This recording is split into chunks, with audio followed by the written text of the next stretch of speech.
But the first comic that I want to introduce you to is my best friend. She's my best friend. I know, BFF. She and I travel together in the summers and in the spring to go to writing workshops. If you have never been on her blog, you must go, sandylingo.com, and she is, I guarantee you, the next Irma Bombeck. So, put your hands together for my best friend, Sandy Lingo.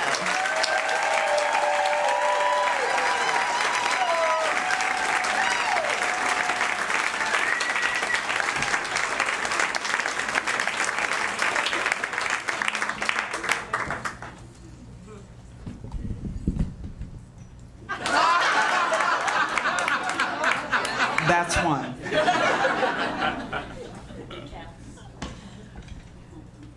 So how many of you ladies have already tried to order a cup of tea? This is not women writing for a change. Now, for those of you who are not in the women writing community, let me explain. Women in women writing for a change drink tea. We drink herbal tea in stained mugs. And do you know why? It's because we're spiritual. And you know, spiritual people drink tea. And we are so spiritual, we drink tea, we write soul cards, we ring chimes, we sniff candles, and then we get stoned. I mean, we get the stone. This, my friends, is the talking stone, and this is part of our spiritual practices. You see, the stone is the spiritual way we say, bitches, shut the fuck up, I'm talking.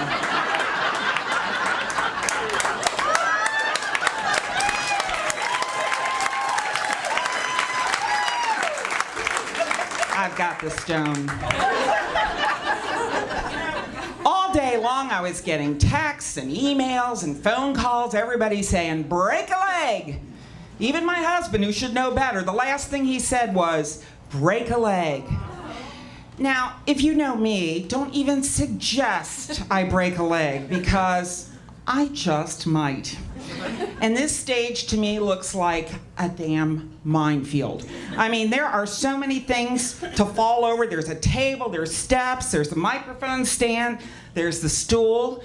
And all night long last night, I was just so worried that I was gonna get all hung up in this microphone cord and fall and break my humerus. And then I thought, maybe it would be just safer to sit down. Did you just pull my microphone? I thought maybe it'd be safer to sit down. And you know, some of those cool comics, you know, that's what they do. They sit down, and they look so cool. Now here's the problem. If I sit down, eventually, I'm gonna have to get up. And for a woman my age and my girth, getting up from a sitting position is not pretty. Now picture this, if you will. Now go back to 9th grade biology, and there was a picture, a big poster on the wall, and it was a picture of man's evolution. This is how I get up.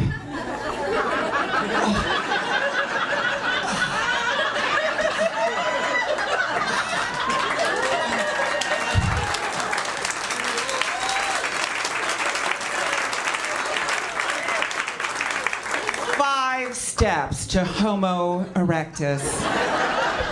You know, all day I've been worrying about saying that word, Homo erectus. You know, I just can't wrap my mind around this aging thing. I just can't believe it's happening. I don't understand it, and now I understand why. I just read that at my age, your brain begins to shrink. And that's not all. Your ovaries are like raisins. My tits are like tamales. I'm going gray, and not just on my head. Yeah. Everything is upside down, topsy-turvy. My eyebrows, they disappeared. They landed on my chin. Big Burma shave whiskers. And at night when I sleep, they grow like zucchini.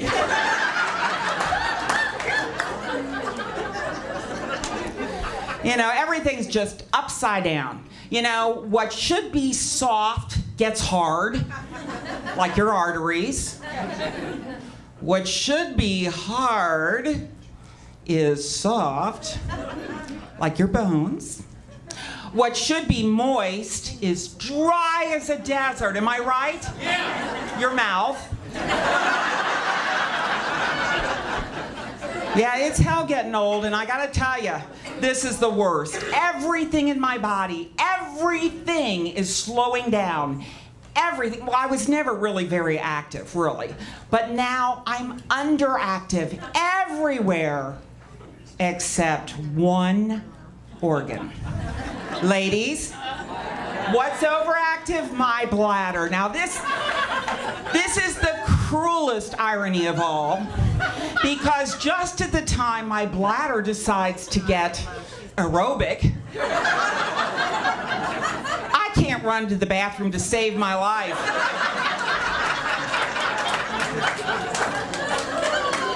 Or my couch cushions. I'm not wearing diapers yet, but it's inevitable. It's going to happen. Have you seen that new Depends campaign? Have any of you seen that? Applaud. Anybody? And the campaign is Drop Your Pants for Depends. Now, if you haven't seen the commercial, let me just explain it. It takes place in a big, busy city center, and there are all these people who are inexplicably young. And the men are in coats and ties and carrying briefcases, and the women are in their Louis Vuitton shoes and carrying their Louis Vuitton bags. But here's the strange thing. None of them are wearing pants or skirts. All they're wearing below the waist are diapers, Depend diapers. And here's the tagline. Because wearing a different kind of underwear is no big deal.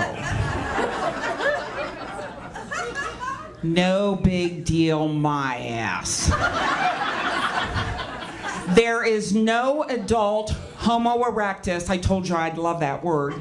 There is no adult Homo erectus that thinks that this is not a big deal to wear diapers. I mean, people aren't talking about it. They're not talking about it. But, you know, they'll admit that their memory's going. They'll admit they forgot their keys. They forgot their glasses. But no one says, oh, look at the wet spot on the sofa. I forgot my diapers. Nobody talks about it. Now, I have to tell you that there is one upside to aging. You know, there is wisdom that comes with age. Things I never understood before make sense to me now. You know, I used to look at these pictures of my dear deceased grandmother. She was the sweetest thing, but in all the pictures she looked so serious. And I always thought, why is Grandma so grumpy? Now I know. She wasn't grumpy. She was peeing. Or trying not to. And you know, there's that age-old question, you know, why does Queen Elizabeth carry her purse everywhere?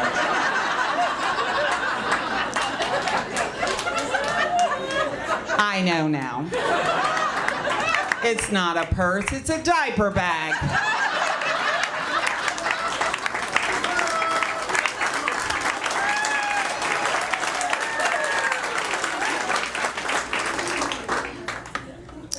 If Joan of Arc were my age, she could have put out her own damn fire.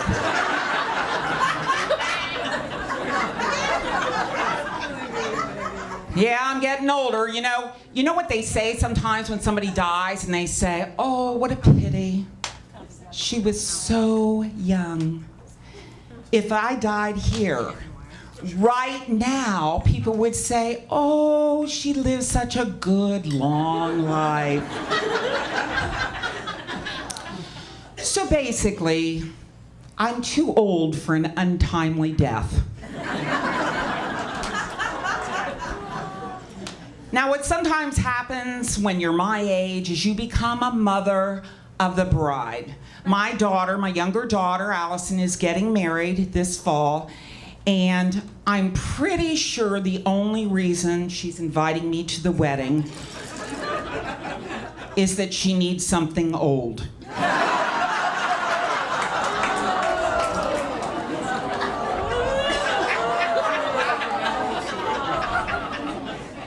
Now let me tell you what it's like to be a mother-in-law. Mother of the bride, the very first task on your list is to make a deposit with a photographer. So this is how it goes.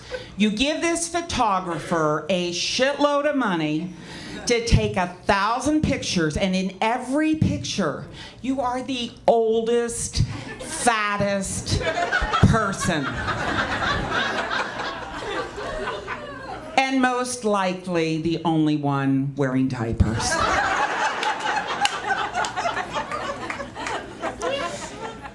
Now, part of being a mother of the bride is getting the mother of the bride dress, and this may be the most heinous task of all.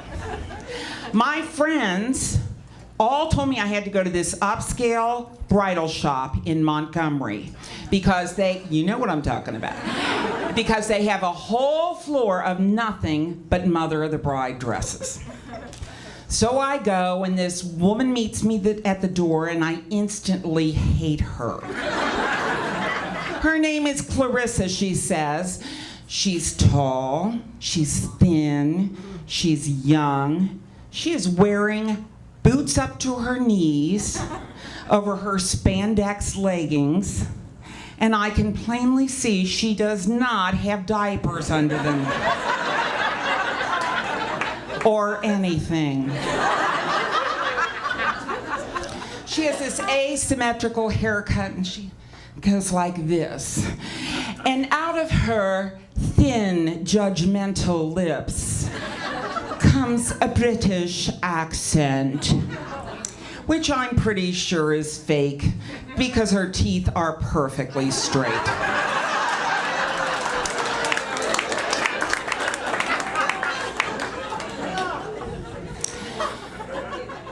I'm pretty sure she doesn't like me much either.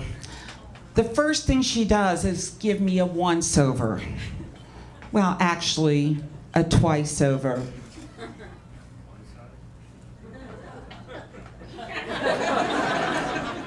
And she explains we're going to the next floor to find something to flatter my figure. Now, I can't remember exactly what she said on that ride up on that elevator, but I do remember the words fetching and divine and plug ugly and cow. Oh, I know. So we get upstairs, and she has these like little T-Rex arms like this, and she goes, there are like 5,000 dresses, and she dismisses them because none of them are quite right for my figure. And after 1 hour, Clarissa has 2 dresses that will flatter my figure. Go figure. So the first dress is made up of 40 lavender doilies.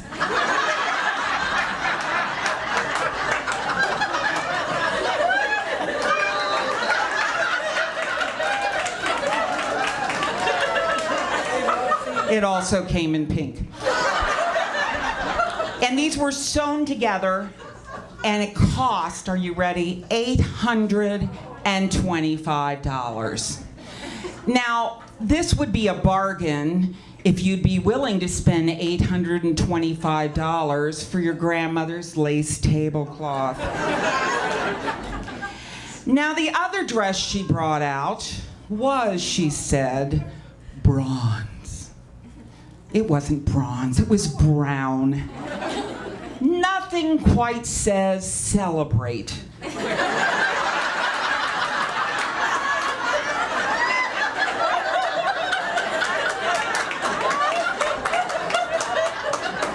Like a feces-colored dress.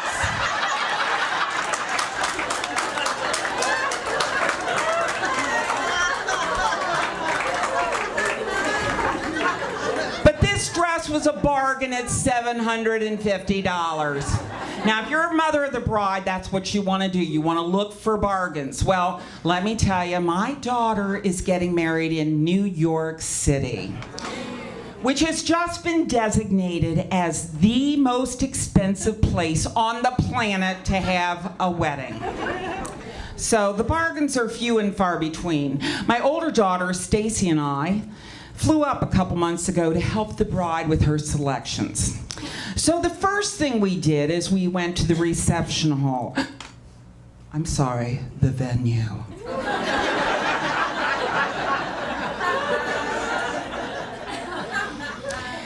Now, the venue was a big, old, renovated Gothic church on Central Park West.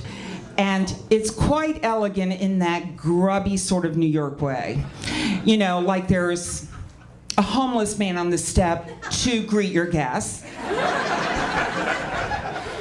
And then there are the bathrooms that look pretty much like what you had in junior high school.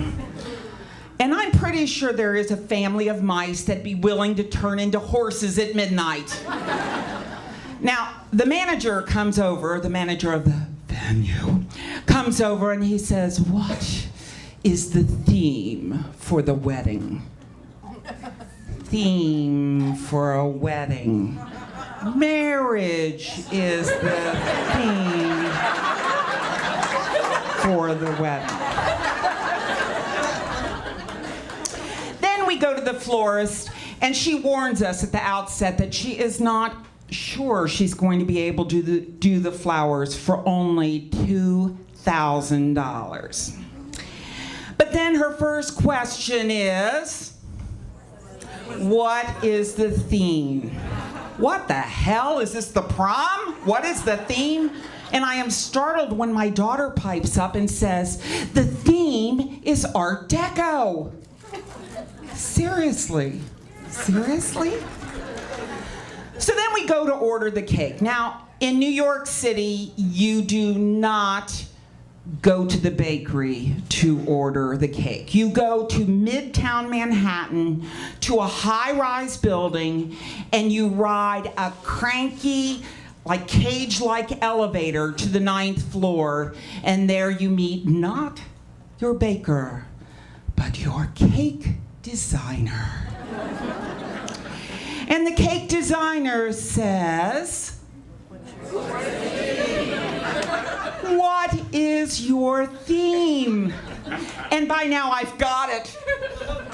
The theme is Art Deco, you know, geometric lines from the 1930s.